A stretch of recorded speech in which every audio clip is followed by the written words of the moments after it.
What's going on, guys? SB here. You are rocking with me in the scent bubble. Today we're going to try a fragrance from the house of Mind Games. Today we're going to talk about Caissa. And before I give you guys the details on this fragrance, just know we are covering every fragrance from the line. As of the time of this video, we're already almost done, 75% of the way through on over 20 fragrances from the house of Mind Games. So I hope you guys are enjoying this so far. Before we get in, I'm going to pre-apply. Where's my test strips at? Shout out to day 3 for the test strips. And I will read you guys some general info about this fragrance before we get into it, but I kind of want it to sit down on skin and give it the time to do so before I just jump straight into initial impressions. So, lubed up the test strip, lubed up the skin, and let's get you guys some information while this stuff sits down. So, hope you guys are doing well, by the way. It's nice to be back and filming a bunch. So Caissa, spelled with a C, Caissa from Mind Games, is a part of the White Line, unisex fragrance for men and women, retailing at about $400. Discount prices seem to be around $275 to $370 on general discounters. I've seen this fragrance go as low as $210-ish, if you know, you know. 3.7 out of 5 rating, only 330 votes on Fragrantica, so not a lot of people have worn or tried this fragrance enough to want to talk about it. It's one of the earlier launches in 2022. Has no classification, but per the front of the bottle, it says white gardenia and ylang ylang on the front. So that gives us a little bit of an indication about what we're into, gardenia and ylang ylang.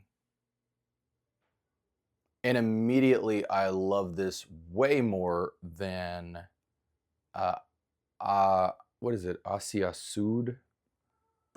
You guys are actually going to make me go look for this for half a second. You guys should still hear me because I'm mic'd up. Asuli's Diamond. This is definitely more well-bodied, balanced, and more interesting of a scent profile than that fragrance that we just reviewed, which is also a part of the White Line and also a dominant ylang ylang fragrance.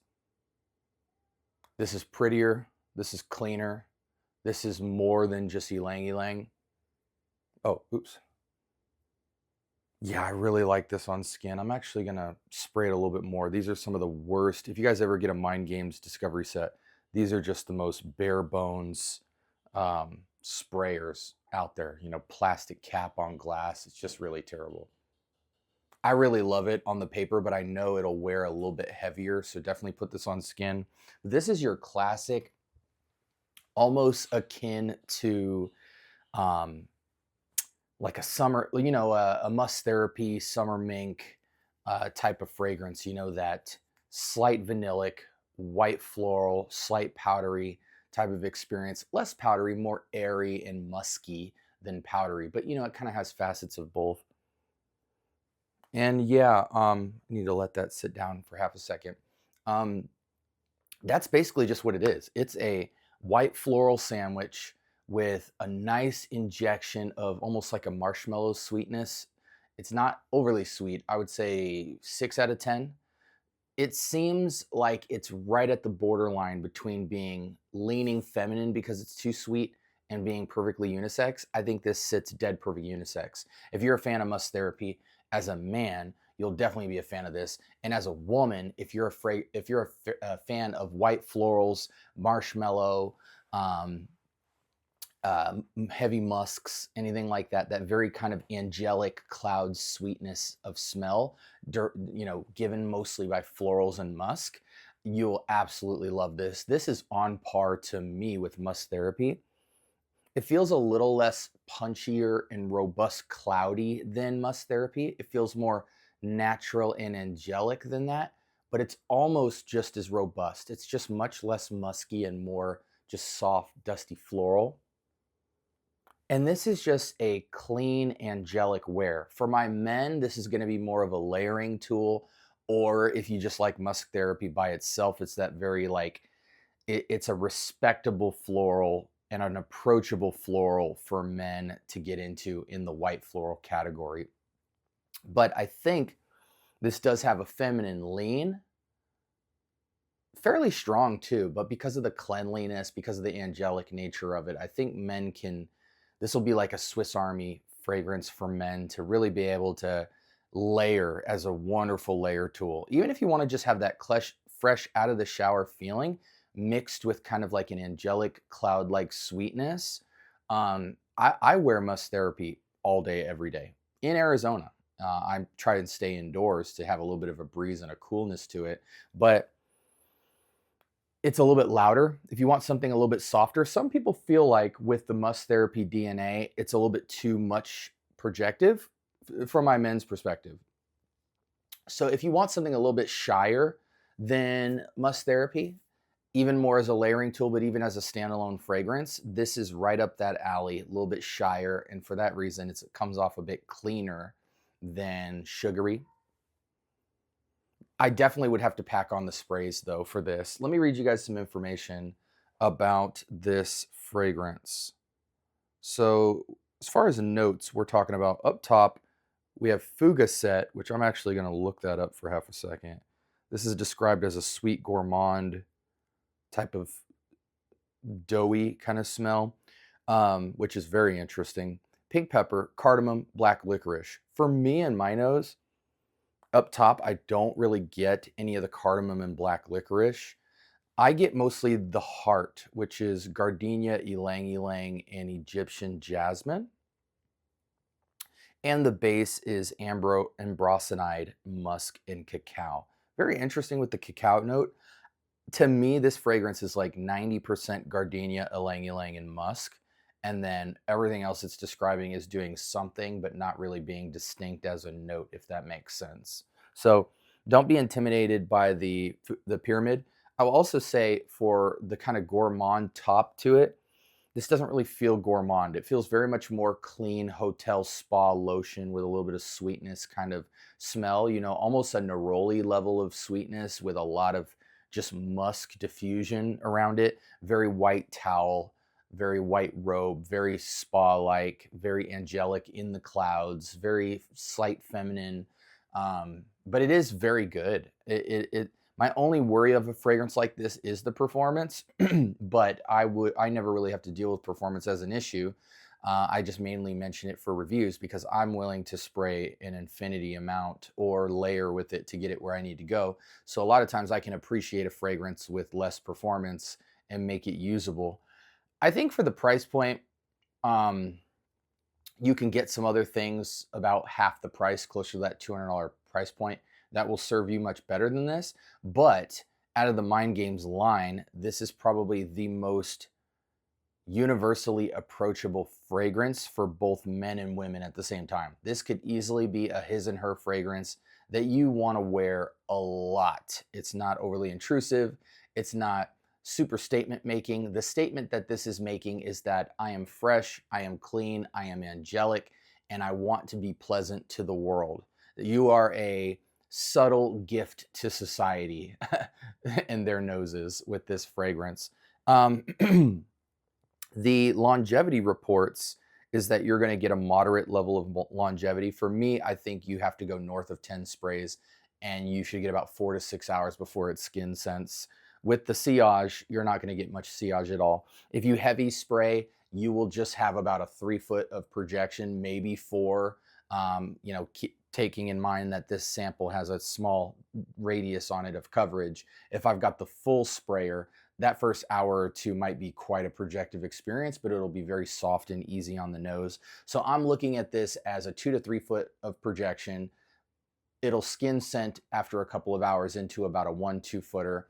Not a lot of sillage, but if you heavy spray, it should get the job done for 4 to 6 hours. Especially all my women out there that shampoo and condition and lotion themselves up. It should take you into the 6 to 8 category, especially with the use of great raw materials here. The fragrances that this reminds people of is Cassiopeia from Tiziana Terenzi, Herba Pura a bit, I do get Herba Pura, but Herba Pura kind of overly doubles down on that kind of girly sweetness and tropical girly sweetness, almost like a hairspray in a sense, whereas this isn't as sweet. So it feels more close to unisex and it feels a little less vacation-y, even though I would totally wear this on a vacation. Also, Jardin Exclusive from Mancera. One of the cheapest options on here as a close alternative would be Commodities Milk Plus. I have not gone through the Commodity line, though I have the entire set, like 30 fragrances from Commodity, which we'll be covering soon. They have like 3 different types, and those are based off of, skin scent, eau de parfum, and super intense fragrances. I believe that's how they're categorized. So just know if you want a cheap alternative, Milk Plus from Commodity, which is in a black bottle, is going to be very close as well. Also compared to Kirke, side effect a bit, but I would completely disagree with that. Bianco Latte, but much softer, much less sweet and annoying after a while type of fragrance. Okay, let's wrap up. Unisex, feminine leaning, but cleaner, so it's not as sweet, approachable for men. 4 seasons for me. Anything with a breeze is going to be appropriate for this. I think if it's overly cold or overly hot, this fragrance will get eaten alive. The overall feeling and mood that it evokes is kind of hotel, white towel, spa, white dress, angelic, standing at the gates of heaven on a cloud, slight cotton candy-ish, marshmallowy type of sweetness, but it's very soft, so it comes off more clean than sweet. So even something down to like a CK1. Imagine CK1 with a little bit more cloud-like, musky, sweet freshness and a little bit better quality, and that's what you have here. So that's another alternative that you can go maybe offset it with I imagine like you could get close to this if you took CK1 and put a splash of like a Baccarat oil on your pulse points, overlap it with the white floral approach. You'll probably get pretty close to this. Sprays, I'm going eternal. It doesn't matter what part of the season, I'm going 10 plus. I might even not count and just go 15 plus for this fragrance because it's so shy. It's not eau de toilette shy, but it's like a weak eau de parfum. We talked alternatives, price point, seasons, wear case.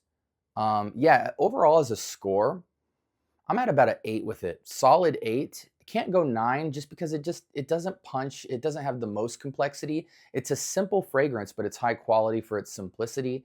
There's a lot of stuff like it. So I think it's just above average in terms of what it's going to do on your skin, and you do have plenty of alternatives, but I don't think 8 is a bad score. In today's world, if it's an 8 or higher, I'm wearing it, and I have plenty of 8s in my collection that I just prefer to wear because not all of my fragrances have to be 10s. You know what I'm saying? It takes a while to have a full collection of just straight 10s. A lot of times to get to 10s, you don't just every fragrance purchase you have is a 10. Otherwise, you'd have a very limited amount of bottles and you'd have to spend a lot of time investigating a lot of scents, which I do, but I find myself more so growing into a fragrance. It's not always love at first sight. And so I would say I probably run into a 10 every 40 fragrances that I try. And you guys should know that on this channel because I don't have tons of 10s, and we've reviewed over 2,000 fragrances on this channel. Probably have less than 20 10s. So, a lot of 8s, a lot of 9s, but nonetheless, I like this fragrance from the line. This has felt the most truly unisex out of the entire line, and it's kind of the musk therapy of the Mind Games lineup so far. Again, this was Mind Games Caissa. It's a part of the white line. I think the white and black line are just distinguished by the fact that chest pieces are white and black, and that's the theme of this brand. So definitely get your nose on it. It's one that people don't talk about a lot, so I'm glad to get a nice modern review out there for you. If you guys have any questions, definitely get a conversation going below. I'll answer anything that I can. And if anybody has Caissa in full bottle presentation, not just a sample, if you could speak a little bit to your performance, projections, sillage, and all that, put the information in the comment section below so somebody from the community can benefit from it. All right, guys, lastly, I just want to say like, comment, subscribe, turn on that notification bell, and check out the playlist section because we've organized this channel very well for your watching pleasure.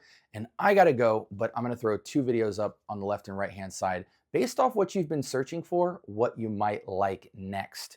I really believe that whether you're a beginner or an expert collector, there is plenty of content that will help you move to the next step in your journey, whether that's where to buy fragrances, alternatives, trying fragrances before you buy fragrances, collaborations, everything under the sun. You can just go to my playlist section and search under the video vault, and you will find something that you're looking for. Lastly, I'll just say this. The podcast has been doing phenomenal, been getting a lot of reception about that. So if you just go to the playlist section and check out the podcast called The Frag Effect, you will find over 25 over-hour long episodes of great content that you can ride to, bike to, rollerblade to, be in the gym, doing mundane stuff at work, and you just need a little bit of entertainment.